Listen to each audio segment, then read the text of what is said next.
Very warm welcome to one and all dear students. आज हम TET help में पढ़ने जा रहे हैं इंटेलिजेंस के बारे में। हम डिस्कस करेंगे इंटेलिजेंस और इंटेलिजेंस टेस्ट के बारे में जो आपको टैट में हेल्प करेंगे। और दो या तीन क्वेश्चन टैट में इंटेलिजेंस से ज़रूर पूछे जाते हैं। जैसे पर्सनालिटी से पूछे जाते हैं वैसे ही किससे पूछे जाते हैं, इंटेलिजेंस से भी पूछे जाते हैं। तो आइए स्टडी करते हैं इंटेलिजेंस। फर्स्ट क्वेश्चन जो मेनली टैट में पूछा जाता है वो है विलियम स्टर्न ने इंटेलिजेंस के बारे में क्या कहा। तो विलियम स्टर्न ने इंटेलिजेंस के बारे में कहा कि intelligence is the ability to adjust oneself to a new situation. और दूसरा जो टर्मेन ने कहा intelligence is the ability to think abstractly. तो स्टर्न ने क्या कहा, intelligence is the ability to adjust oneself to a new situation. और जो टर्मेन ने कहा वो क्या कहा, intelligence is the ability to think abstractly. दूसरे जो मेन क्वेश्चन पूछे जाते हैं टैट में वो पूछे जाते हैं थ्योरीज पे, ठीक है, कि कौन सी थ्योरी किसने दी थी। तो पहली जो थ्योरी है वो है आपकी एक कारक सिद्धांत, जिसको कहा जाता है single factor theory, unifactor theory, one factor theory और मोनार्की थ्योरी। ठीक है, तो कौन कौन सी थ्योरी होगी आपने याद रखना है, वन फैक्टर, मोनार्की, आपकी single factor theory, unifactor theory. तो अगर यूनिफैक्टर थ्योरी किसने दी थी ऐसा पूछा जाता है कई बार, तो ये किसने दी थी, बीने ने दी थी।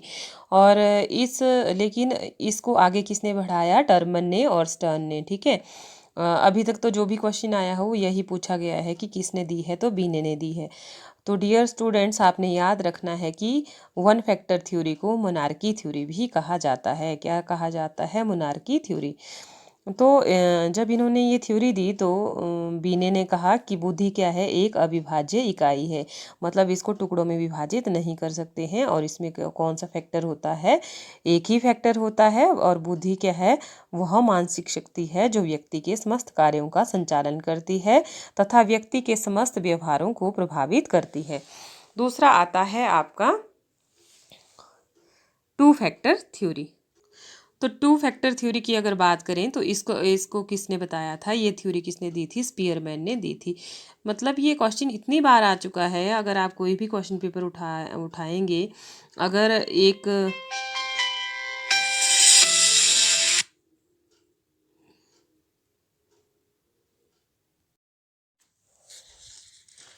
तो द्विकारक सिद्धांत में या टू फैक्टर थ्योरी में स्पीयरमैन ने दो फैक्टर की बात की, एक जी और एक एस। जो जी था वो जनरल इंटेलिजेंस था और जो एस था वो स्पेसिफिक इंटेलिजेंस के लिए था। सामान्य योग्यता, मतलब आपने सुना होगा शब्द, जब आप सामान्य या जनरल साइंस की बात करते हैं तो जनरल साइंस में वो क्वेश्चन होते हैं जो सभी को आने चाहिए, या मतलब ऐसा मान के चलते हैं कि सभी को आते हैं। ठीक है, तो जनरल साइंस ही एक तरह की क्या है, जनरल इंटेलिजेंस की एक ऐसी इंटेलिजेंस, अगर फोर्थ क्लास उसने पास की है तो वो इंटेलिजेंस उसमें देखी जा सकती है कि चौथी के कुछ एक ऐसे सिंपल से क्वेश्चन जो उसमें वो करता है। तो जब स्पेसिफिक इंटेलिजेंस की स्पीयरमैन ने बात की तो स्पेसिफिक में एक स्पेशलिटी कि कोई पर्सन एक ही सब्जेक्ट में बहुत अच्छा है, कि मैथ में बहुत अच्छा है, वो हिस्ट्री में बहुत अच्छा है, तो इसमें किसकी बात की, विशिष्ट मानसिक योग्यता किसी पर्सन की हो सकती है। हालांकि बाद में उनकी इस थ्योरी के बहुत ज़्यादा क्रिटिसिज्म भी हुए। तो इन्होंने दो फैक्टर की बात की, एक एस और एक जी। तो स्पीयरमैन की जो टू फैक्टर थ्योरी थी उसको एक्लेक्टिक थ्योरी भी कहते हैं। तो यूनी फैक्टर को मोनार्की थ्योरी कहते हैं और स्पीयरमैन की थ्योरी को एक्लेक्टिक थ्योरी भी कहते हैं, जिसमें एस और जी फैक्टर की इन्होंने बात की। और इन्होंने कहा कि स्पेशलिटी किसी भी एक सब्जेक्ट में हो सकती है, वो मैकेनिकल हो सकती है, वो वर्बल हो सकती है, वो न्यूमेरिकल की भी हो सकती है और वो स्पेशल भी हो सकती है। ठीक है, तो शायद आपको समझ आ गया होगा। तो नेक्स्ट बात करते हैं टू फैक्टर थ्योरी और एक्लेक्टिक थ्योरी के बाद आती है try archaic theory of Sternberg. तो नाम से ही पता चल रहा है कि ये किसने दी है, स्टर्नबर्ग ने दी है। तो इन्होंने क्या कहा कि इस तीन सिद्धांत बताए।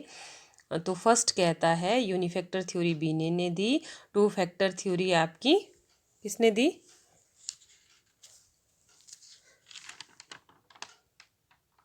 बताइए, स्पीयरमैन ने दी। और थर्ड, शाबाश, वेरी गुड, किसने दी? स्पीयरमैन ने दी, ठीक है। और जो नेक्स्ट थ्योरी है आपकी, किसने किसने दी? स्टर्नबर्ग ने। तो इन्होंने तीन, कितने फैक्टर बताए? तीन। तो तीन में पहला फैक्टर क्या था? कॉन्टेक्सचुअल।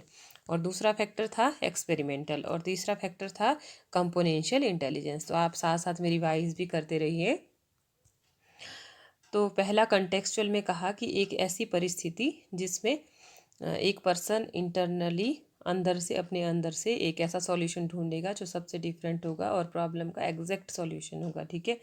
अगर एक्सपेरिमेंटल की बात करें तो एक्सपेरिमेंटल आप समझते हैं एक्सपेरिमेंट के द्वारा कि जैसे आजकल जो भी कोविड की प्रॉब्लम है तो वैक्सीनेशन की जा रही है, तो वैक्सीनेशन के लिए क्या किए गए होंगे? एक्सपेरिमेंट किए होंगे। तो ये जो एक्सपेरिमेंटल इंटेलिजेंस है, इसको नाम दिया गया अनुभवजन्य बुद्धि, कि ऐसी बुद्धि जो कहाँ से आती है? अनुभव से आती है। और थर्ड इन्होंने बताया कंपोनेंशियल इंटेलिजेंस, तो जिसमें क्या है कि एब्स्ट्रैक्ट रीजनिंग करने की, सूचनाओं को संसाधित करने की क्षमता सम्मिलित होती है। अमूर्त मतलब जैसे कि जिसको हम इमेजिन करते हैं कि मान लो, आपने मैथ में सुना होगा वर्ड मान लो एक्स, ये क्या है? अमूर्त। अगर मैं एक्स को कहूँ, एक्स किसी की, जैसे एक्स राम है, तो राम क्या हो गया? मूर्त, मतलब आपका राम मूर्त है। और जो आपका है अमूर्त, अगर वो एक्स वाई जेड की फॉर्म में हो तो क्या हो गया? एब्स्ट्रैक्ट। अगर आपका दूसरा है कि राम श्याम सीता गीता किसी का नाम है, तो वो क्या हो जाएगा? कंक्रीट बोलते हैं उसको, और वो हो जाएगा मूर्त, ठीक है। तो कॉम्बिनेंशियल इंटेलिजेंस किस पर डिपेंड है? आपकी एब्स्ट्रैक्ट थिंग्स पे। तो ट्राइआर्किक थ्योरी किसने दी? रॉबर्ट स्टर्नबर्ग ने। जिसमें कितने फैक्टर थे? 3 फैक्टर बताए इन्होंने, प्रैक्टिकल, क्रिएटिव और कन्वेंशनल, ठीक है। जिसको दूसरे शब्दों में मैंने बताया कि क्या क्या कहा जाता है, आपका कॉन्टेक्सचुअल, एक्सपेरिमेंटल और आपका थर्ड है कंपोनेंशियल इंटेलिजेंस। तो आपने इसको याद रखना है।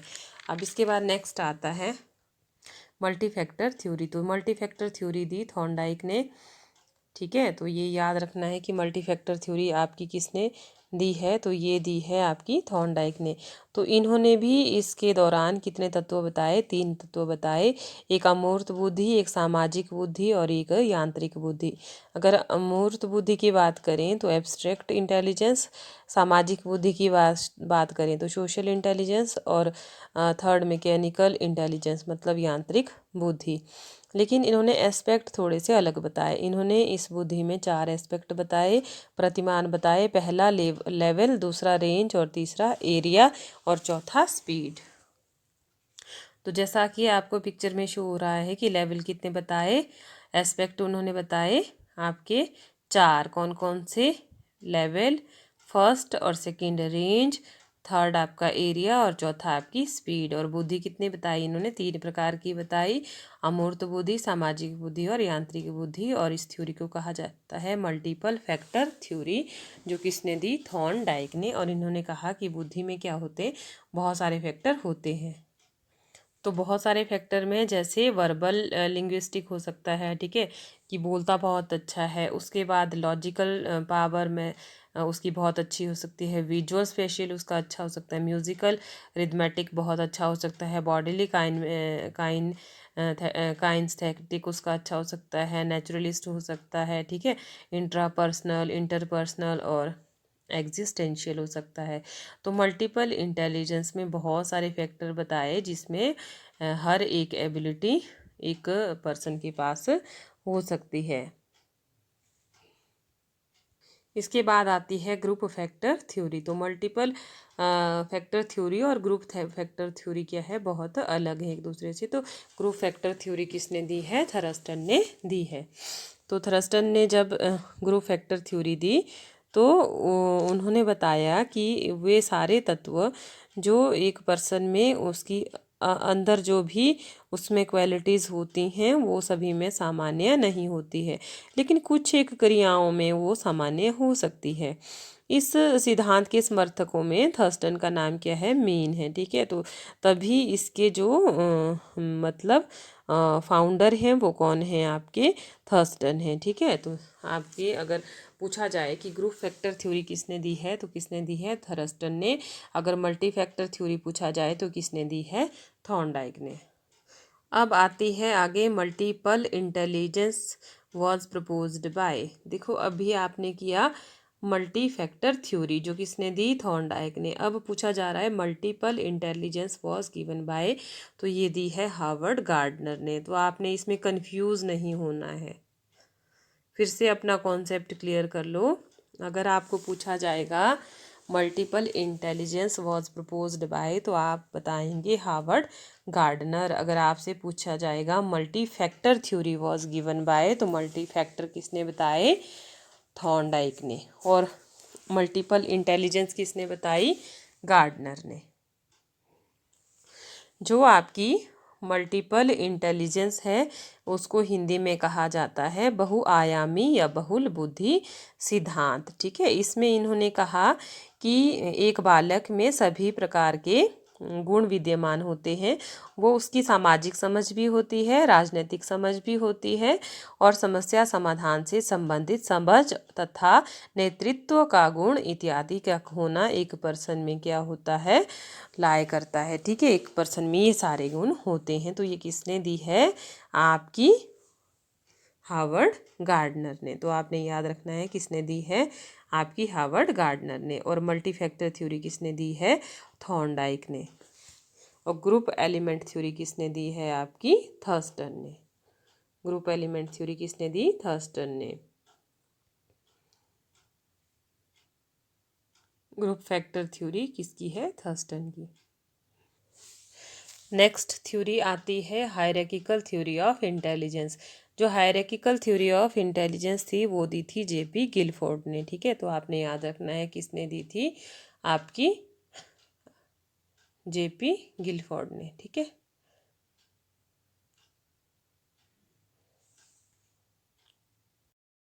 थ्योरी को पदानुक्रमित सिद्धांत भी कहा जाता है। ठीक है, और इस सिद्धांत के प्रतिपादक कौन हुए, स्पीयरमैन। लेकिन स्पीयरमैन के विचारों के समर्थक बर्ट और बर्नन भी रहे हैं इनके साथ। तो कई बार बर्ट और बर्नन का नाम भी आता है। ठीक है, बर्ट एंड वर्नन। अगर नहीं होगा तो किसको कहेंगे, स्पीयरमैन को ही, इन 1961। तो इन्होंने फैक्टर्स बताए, लेकिन इन्होंने बात की दोनों तरह की मतलब इंटेलिजेंस की, आपकी वर्बल भी और नॉन वर्बल भी।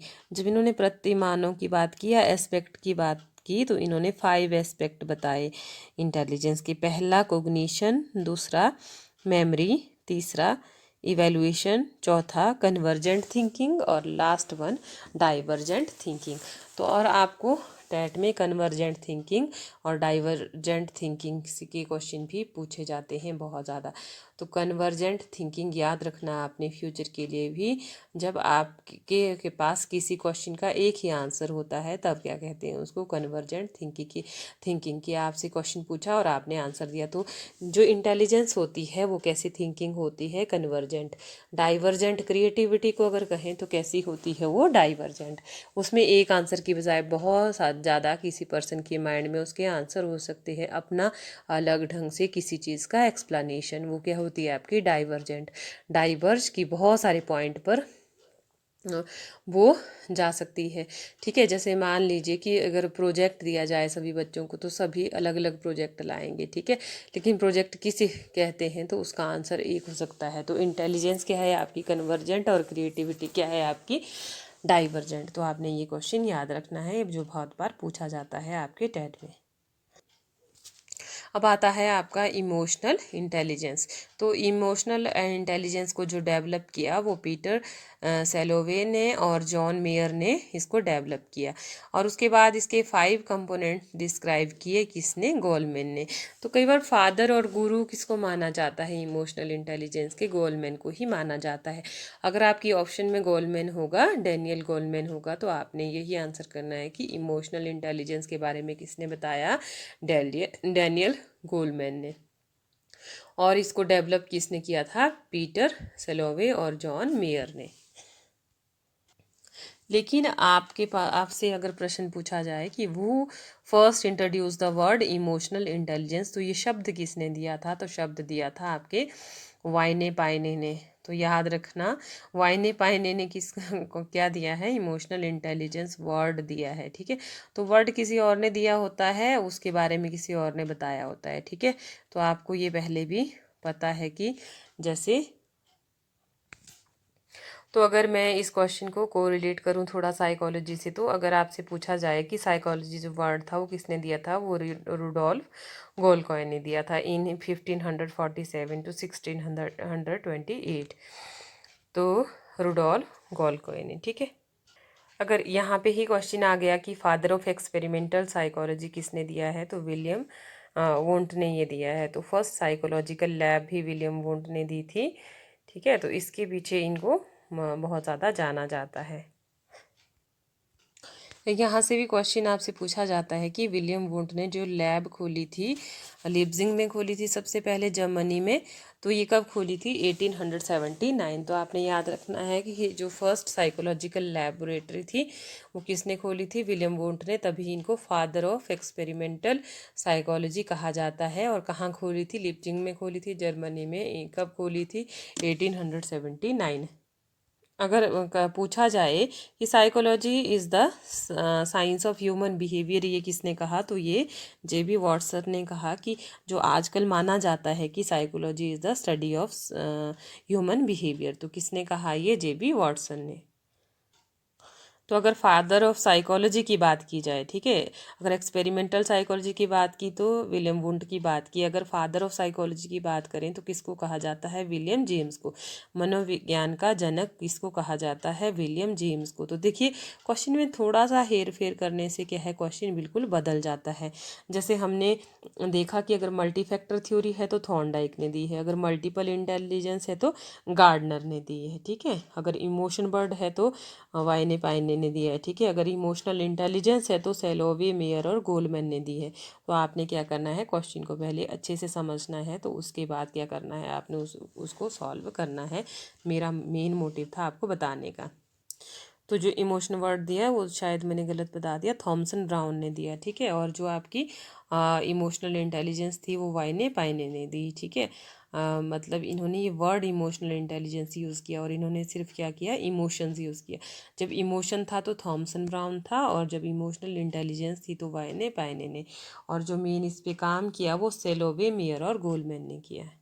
नेक्स्ट आती है आपकी सैम्पलिंग थ्योरीज, प्रतिदर्श सिद्धांत। तो प्रतिदर्श सिद्धांत के जो प्रतिपादक थे वो कौन थे, थॉमसन। ये सारी थ्योरीज किस चीज़ की हैं, इंटेलिजेंस की है। तो सैम्पलिंग इंटेलिजेंस या सैम्पलिंग थ्योरी की जो इंटेलिजेंस की थी वो किसने दी थी, आपकी थॉमसन ने दी थी। तो आपने याद रखना है, ठीक है।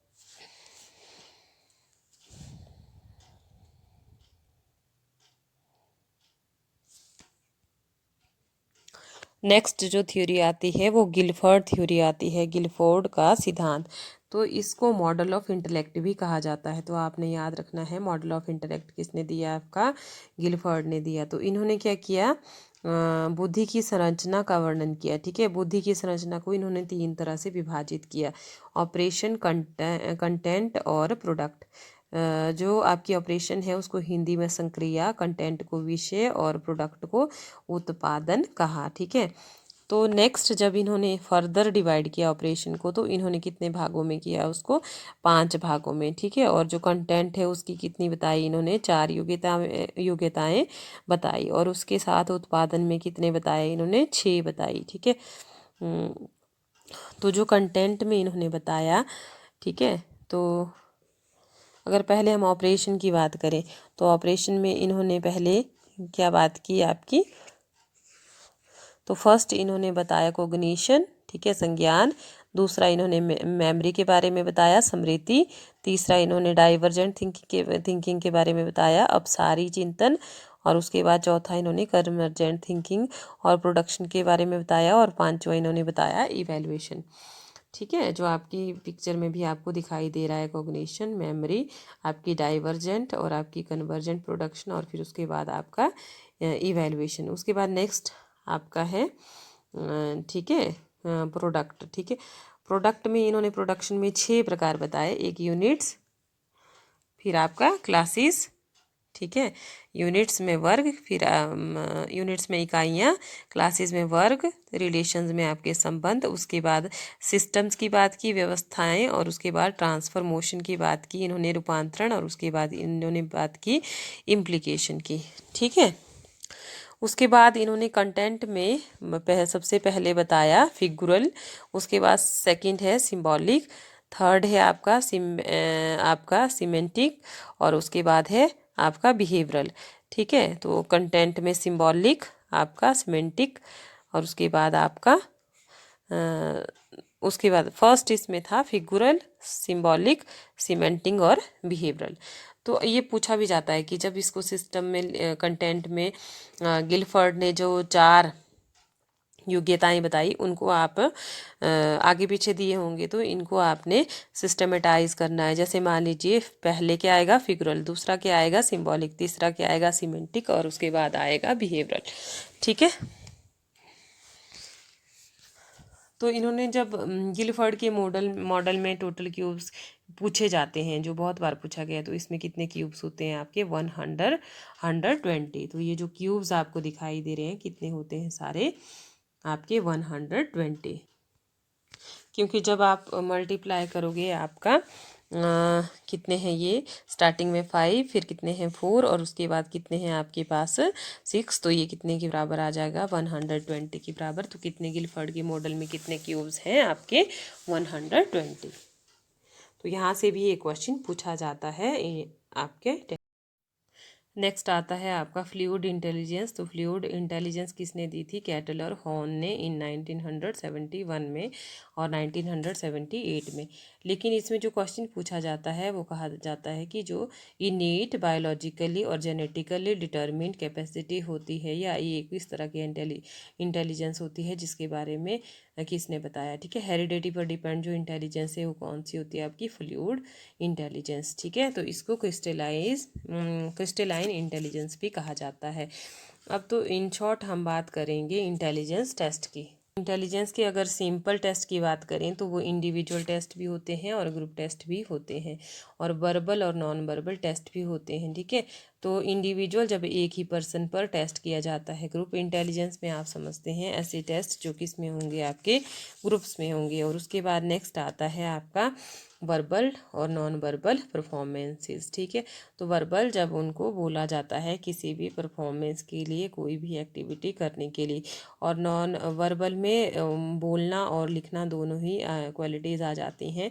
रिटर्न में मौखिक तथा लिखित रूप में वो कुछ भी लिख सकते हैं, तो वो भी क्या है, एक तरह की इंटेलिजेंस है। जब नॉन वर्बल की बात आती है तो ऐसे इंटेलिजेंस टेस्ट जिसमें परफॉर्मेंस देखी जाती है, ठीक है, उसमें अशाब्दिक बुद्धि परीक्षण किए जाते हैं और जिनसे देखते हैं कि कौन सी बुद्धि हो सकती है, ठीक है।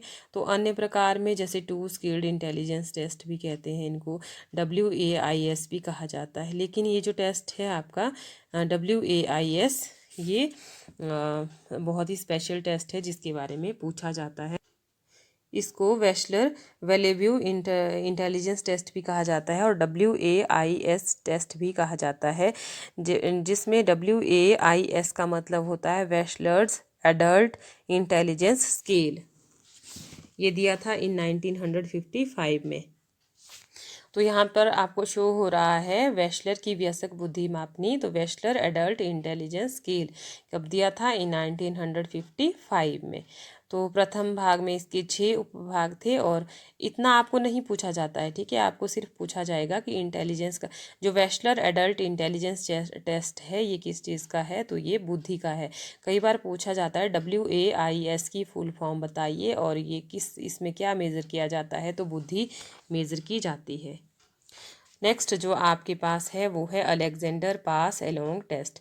अलेक्जेंडर का पास एलोंग परीक्षण है। आपने पासा देखा होगा, तो उसी तरह का एक क्यूब होता है, वो वर्गाकार भी हो सकता है और आयताकार भी हो सकता है। उसमें 13 क्यूब्स होते हैं और उसमें जैसे कलर फिल करने होते हैं। तो आपने देखा भी होगा कि क्यूब में जब आप कलर्स डिफरेंट टाइप के, जैसे उसमें लाल होता है, नीला होता है, वाइट होता है और ग्रीन होता है, वो कलर क्या करने होते हैं उसमें आपने अपनी ट्रिक से, तो उसमें भी क्या की जाती जाती है, एक बच्चे की इंटेलिजेंस चेक की जाती है। तो इसको कौन सा टेस्ट बोलते हैं? अलेक्जेंडर का पास अलोंग परीक्षण। ये कब दिया था? इन 1932 में। किस चीज़ का टेस्ट है? इंटेलिजेंस का टेस्ट है। नेक्स्ट जो टेस्ट आता है वो आता है भाटिया निष्पादन बुद्धि परीक्षण। तो आपने याद रखना है, जो बैचलर एडल्ट इंटेलिजेंस स्केल के बाद जो मेन पूछा जाता है तो वो पूछा जाता है भाटिया निष्पादन बुद्धि परीक्षण। तो भाटिया बैटरी टेस्ट भी इसको कहा जाता है। तो इसका जो निर्माण किया था वो डॉक्टर चंद्रमोहन भाटिया ने किया था इन 1955। तो इन्होंने 5 परीक्षण इसमें किए। देखिए नीचे लिखा हुआ है कि 5 टेस्ट इन्होंने किए। कोहोस ब्लॉक डिज़ाइन टेस्ट, अलेक्जेंडर पास अलोंग टेस्ट, फिर फिगुरल जो ड्राइंग टेस्ट है, इमीडिएट मेमोरी टेस्ट और पिक्चर कंस्ट्रक्शन टेस्ट। ठीक है, तो इसमें 5 टाइप्स के इन्होंने क्या किए? टेस्ट किए। कोहोस ब्लॉक डिज़ाइन टेस्ट से भी आपको क्वेश्चन आया हुआ है प्रीवियस में, जिसमें मैंने एक वीडियो बनाया भी हुआ है, जो मेरा ये चैनल है इसके लास्ट में है वो। ठीक है, तो भाटिया निष्पादन बुद्धि परीक्षण कब ये किस चीज़ पर बेस्ड है? इंटेलिजेंस पर बेस्ड है। कब दिया था? 1955 में। अब आता है टर्मन तथा मैरिल स्टैनफोर्ड बिने बुद्धि परीक्षण कब हुआ? ये 1960 में। तो ये क्वेश्चन भी बहुत बार पूछा जाता है आपका, टर्मन और बीने का स्टैनफोर्ड बीने बुद्धि परीक्षण कब हुआ? 1960 में। भारतीय हिंदी अनुकूलन, इस परीक्षण का भारतीय हिंदी अनुकूलन डॉक्टर S.K. कुलश्रेष्ठ ने किया था। ठीक है, तो इसमें जो परीक्षण लिया वो 2 से लेकर 6 वर्ष के बालकों के लिए, जैसे कुत्ता, बिल्ली, गुड़िया, प्याला आदि छोटे खिलौने तथा लकड़ी के टुकड़े दिए गए। ठीक है, और 25 से 18 वालों की आयु में इसमें अलग से मानक उपलब्ध थे। तो ये मानक किसके लिए थे? अमेरिकन स्टूडेंट्स के लिए थे। तो ये कौन सा टेस्ट था आपका? टर्मन तथा मैरिल स्टैनफोर्ड बिने बुद्धि परीक्षण। तो कब हुआ? ये 1960 में। नेक्स्ट जो इम्पॉर्टेंट जो इंटेलिजेंस टेस्ट है वो है रेवेंस प्रोग्रेसिव मैट्रिक्स।